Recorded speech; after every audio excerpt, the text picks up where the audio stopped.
Let's look at how to find the absolute value of a number. If I was to give you the absolute value of -4. Now remember, the absolute value of a number has to be a positive number. Absolute value of a number represents the distance between a number and 0 on a number line. So this value has to be written as a positive number. In this case, the absolute value of -4 is +4. What about the absolute value of +4? It's still +4. You cannot have a negative distance. If I was to open a door and walk through the door and walk 10 feet from the door, I have walked 10 feet. But if I turn around and walk 10 feet back to the door, I still have walked 10 feet, or another 10 feet. I have not walked -10 feet. So distance cannot be a negative number. It has to be symbolized by a positive number. What if I was to give you the absolute value of -7,000?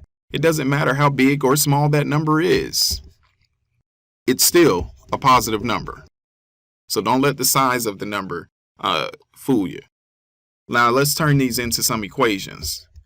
Add some equal signs to these suckers. If I was to give you the absolute value of x equals 2. I'm actually going to drop this equals the absolute value symbol, I'm going to drop them and set up two equations. The absolute value of x equals 2 or the absolute value of x equals -2. The variable x can be a positive or a negative number, so x has two possible values in this equation, 2 or -2. If I was to write the absolute value of x equals 4, the process is the same. Drop the absolute value symbols and you have x equals 4 or x equals -4. Now, let's make it a little bit more complex. If I was to give you the absolute value of x minus 2 equals 7, the process is still the same. Drop the absolute value symbols. You have x minus 2 equals 7 or x minus 2 equals -7. So now let's solve. Add 2 to both sides. You have x equals +9 or add 2.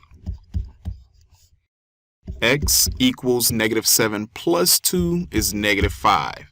Now if I was to plug these two numbers back into the original problem, x minus 2, so 9 minus 2. 9 minus 2 is 7.